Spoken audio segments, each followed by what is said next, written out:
Hello, and welcome back to the Guilt Free podcast. I'm your host, Holly, and this is a place where you can come and get your life together guilt free. Now, fingers crossed this recording goes smoothly because I have just spent the last half an hour fighting with technology. But we're here, and apparently it's recording. So no more of that.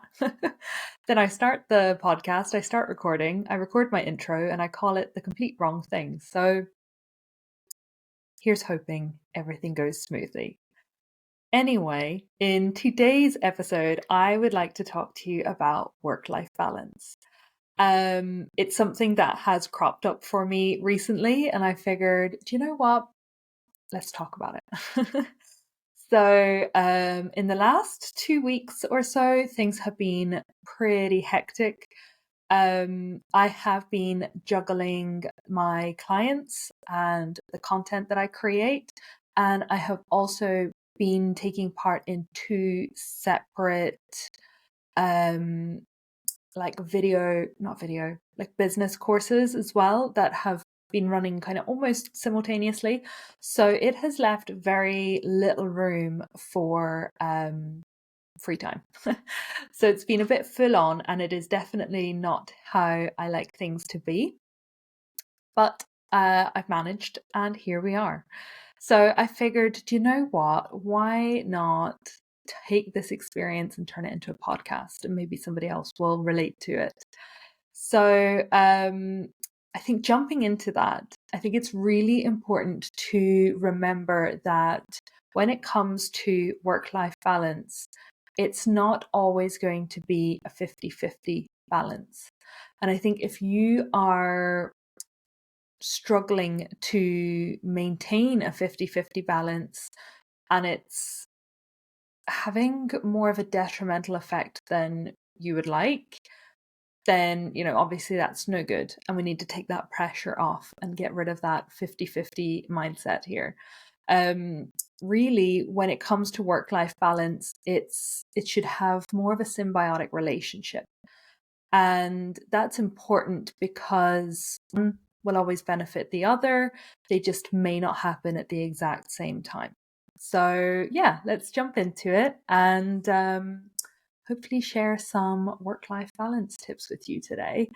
I've got my notes here on the side to keep me on track because I am the absolute queen of rambling. And, before we know it, we'll get into a tangent about a friend's, neighbour's baby or something or other. But not today, keeping it to the notes. Oh, look at this, we're on a tangent. Love that for me. Right, so jumping in. The first thing I would definitely recommend doing is making sure you are clear about your working schedule. So this is the times that you work, the days that you have off, and also holiday time and how you go about scheduling that. It's really important to get clear on this from day one so that you understand what's expected of you and the boss understands, that you're going to meet those expectations. It's also important to make sure that you are being fairly compensated for your time. If you're working outside of your shift, that you are being compensated for that correctly. So it's really, really good to know a good, clear schedule in terms of when you start and when you finish. Now, obviously, if you've got shift work or different patterns and routines that can happen, make sure you're aware of that and add that into your calendar ahead of time so that you can easily reference that. Now, likewise with holiday time and time off, knowing how to book time off is so important because you don't want to leave it until the last minute and then realize, oh, hang on, I was supposed to give notice for booking holiday time. I was supposed to ask somebody to cover my shift, whatever it is. So it's important that you understand from day one how you go about booking time off and that you can do so in advance. And make sure you understand the company's policies around that as well, especially for things like Christmas time and sort of major holidays where a lot of people will book off at the same time, just to avoid any disappointment. And then it can help you plan your life personal life around those more set in stone dates. When it comes to work, actually, it's where possible, make sure you are keeping your work off of your personal phone. And if you have to, then make sure you're keeping those notifications muted. And the reason being is that you are being paid to work during a set amount of hours, right? So, say, for example, for argument's sake, 9 to 5. Perfect. Now, during that time, that's perfect. You can check your emails, you can reply to your Teams messages, your Slack messages, whatever, fine. But if you're at home and you're chilling and it's 9 o'clock at night and you're 4 Harry Potter movies in, God, you would never have time to do that on a work night. Whatever. Getting that notification about an urgent email or an urgent message or something like that is only going to make you feel uncomfortable for the rest of your evening. It's just going to eat into that time. It's just going to ruin that peace and quiet that you've created in your downtime. Now, people often mistake work emergencies and work urgencies with real life emergencies and real life urgencies. And what I mean by this is if something happens outside of your working hours and it's not in your contract to worry about that, don't worry about it until your next shift, right?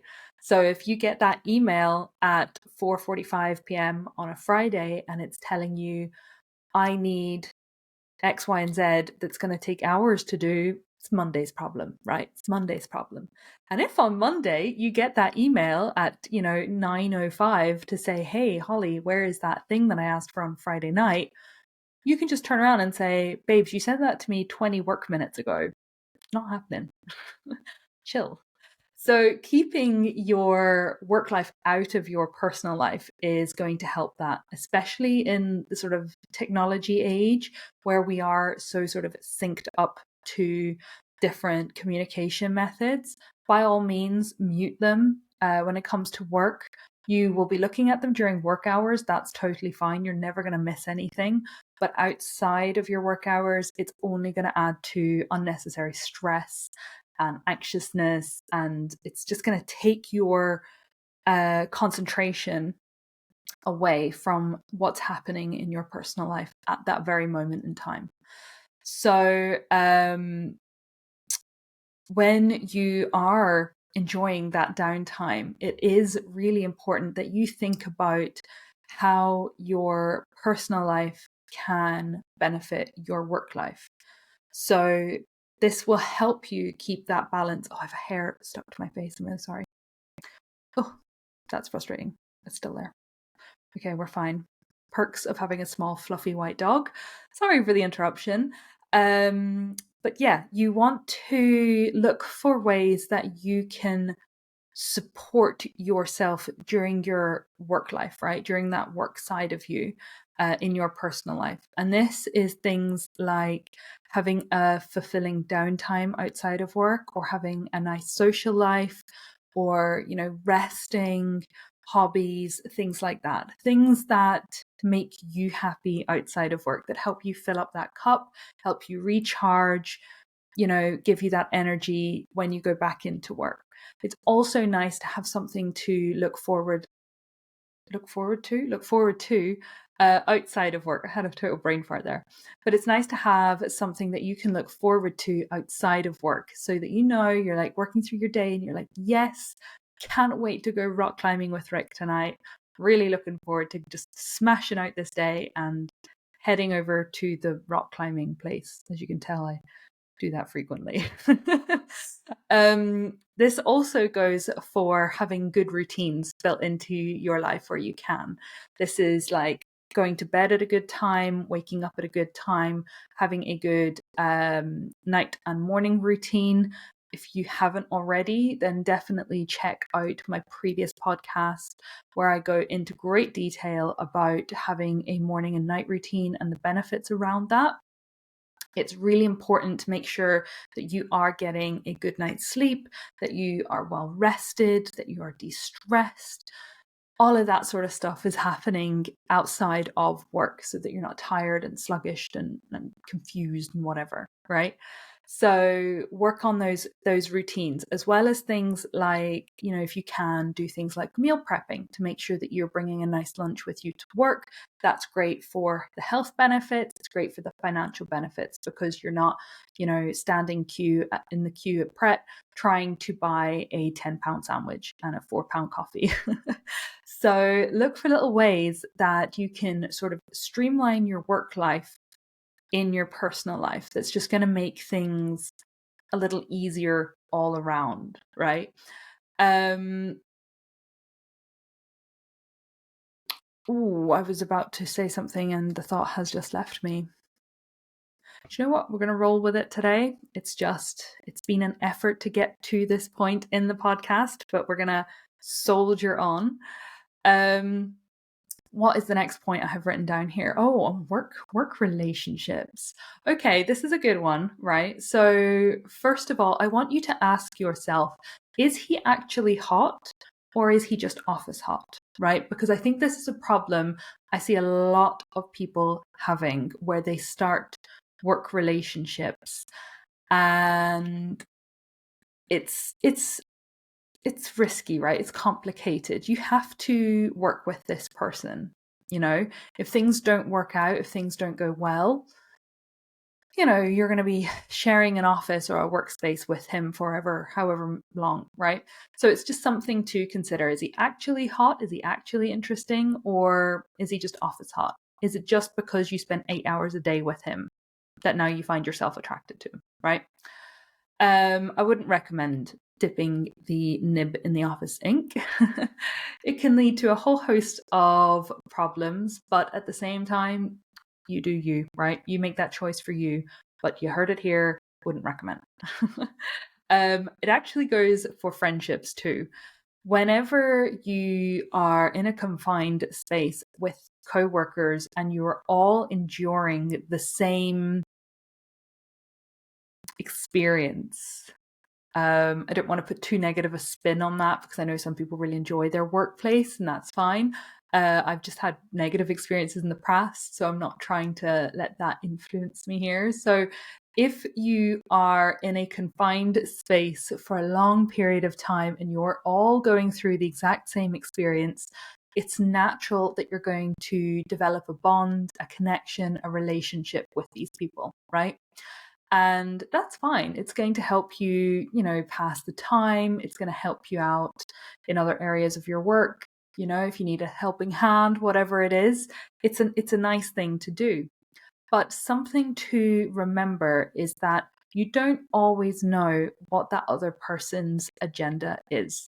And you don't really truly know what their life looks like outside of work. So just because you hang out and work all the time, does that mean that you are then spending your free time with that person as well? Something to consider. And the reason being is whenever you are, hanging out with these people and you're spending so much time together, it can feel very easy to confide in them and to share different aspects and elements of your life that you might not have shared with somebody that you don't really know, outside of work. And it's important to remember that because we don't know their agendas, we don't know how this information is going to be used, how that information is going to be shared, what sort of impact or influence that personal information can have on your work life. And you don't want to make things hard for yourself when you are there. So, just think twice before you spill that tea or gossip about another coworker to a different coworker or little things like that. Just be mindful that this is a workplace and you don't know where this information is going, how this is being distributed. Just think about like your work chats, your like Teams or your Slack channels. Ruby's just barking away over there. Yeah, think about your like Teams chats or your Slack channels and what you're writing, because You might not be aware, but your company can pull those conversations and use them if they need to in, like HR hearings and stuff. So just think about that in future. On to, I suppose, a slightly lighter topic is look for ways that you can relax outside of work. No, that's not what I was going to say. Look for ways that you can relax while at work. And I'm not necessarily talking about slacking off on your job here or putting your feet up or whatever. I'm talking about things like making sure you actually take your breaks and actually take your lunch breaks, right? Go get a coffee, go take your lunch somewhere that is away from the desk. And whether you get outside, go for some fresh air, go for a walk, whatever it is, actually use your breaks. Use that downtime that you have been allocated and actually do something that is going to rest your mind when it comes to work, right? So don't just, move to a different table and then start talking about the same spreadsheet with your coworker again. No, we're going to talk about whatever you're watching on TV, whatever's going on, just chat about that instead. Take a little mental break and try and find a little bit of balance during your workday. Likewise goes for your commutes. If you try to use that time to do something fun, like listening to an audiobook or maybe a really inspiring podcast like this one, yep, love it, love it. But try to do something that will make you feel excited and something that you look forward to, and change that that mindset approach of it being like a chore, like, oh, I have to commute now. Oh, I have to have a 40-minute commute on the train. You know what? Oh, that's 40 more minutes I get into this audiobook. Bring it. Like, can't wait for that.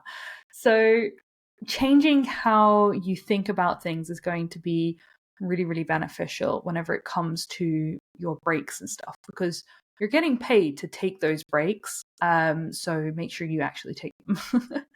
I have just noticed my chair is broken. It's a little bit broken. I don't know how to fix it, but it's a chair that you can move up and down. And what I have noticed is it has slowly shrunk. And I know this because I had lined my head up to the top of the screen and I shrunk. So I'm really sorry if you're watching the video and that's a bit off-putting. It would be really funny if I made like a time lapse of me shrinking on the podcast. But I think this is as low as I can go. Hopefully, hopefully we'll be fine and nothing else will happen. It is really not my day when it comes to tech and work, but we're persevering. Yes, I was talking about breaks and your commutes, and I wanted to talk about burning yourself out, right? Don't do it. Don't burn yourself out. A surefire way of doing this is working when you're not getting paid, right? And that is things like working through your lunch breaks or working beyond your shift. Just basically doing work for free, right? We don't want to do that. Obviously, if your company has plans in place like overtime and things like that, that's different. But that is something for you to have that conversation with your supervisor. But I'm talking about doing stuff for free where you think it's going to help you in the long run. It's really not. So if you are on a project where you've got like a deadline on Friday and you know that you're not going to meet that deadline, so you start working late, you start working through your lunches just to get it finished, it is a fast way to burn out.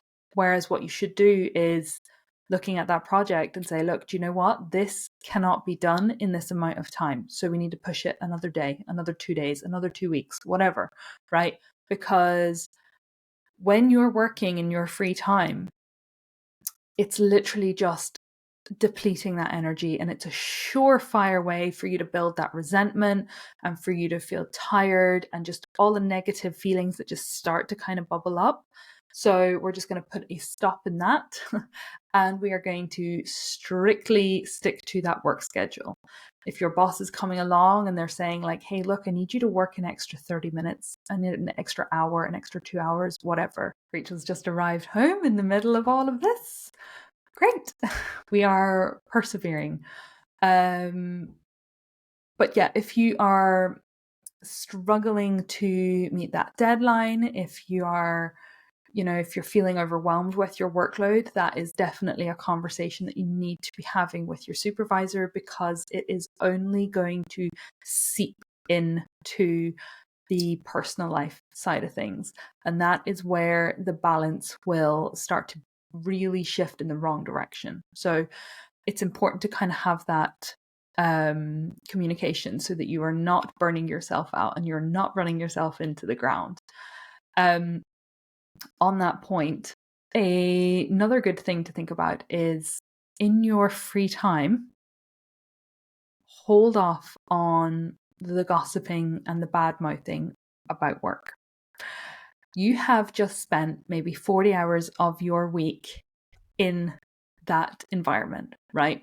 And whatever has happened that's making you want to gossip or wanting to badmouth it, whatever it is, avoid doing that in your free time. Similar to the not working when you're not getting paid, it's kind of the same thing.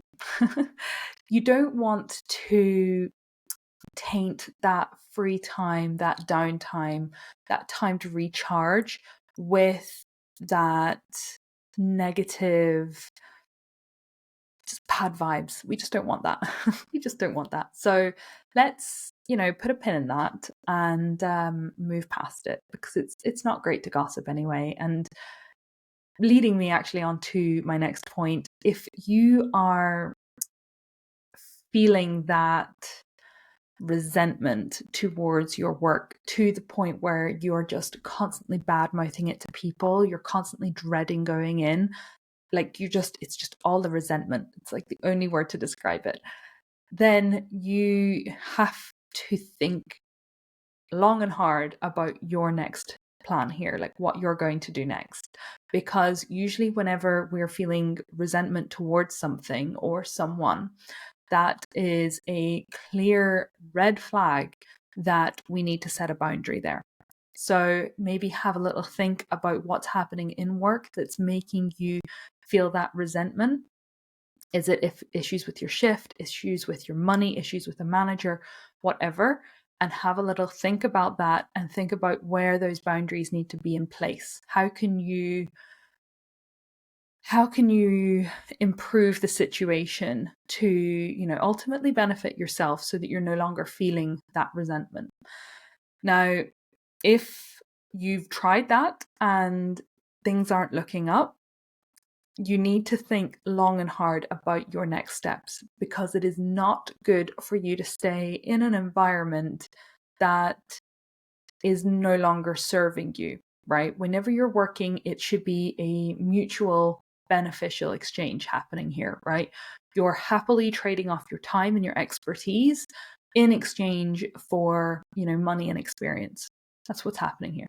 So if you have reached that point where it's just not serving you anymore, then you need to think long and hard about your next steps, whether that is, applying for a different career, having a conversation with a manager, looking into different job options. Take some time and think about it, and then make some real good moves. Now, if you want to get started on working on that work-life balance, then I would really recommend you check out the link in my show notes, where I have a free copy of my ebook, The 90-Day Goal. It is perfect for you to sit down and get cracking on creating that nice work-life flow.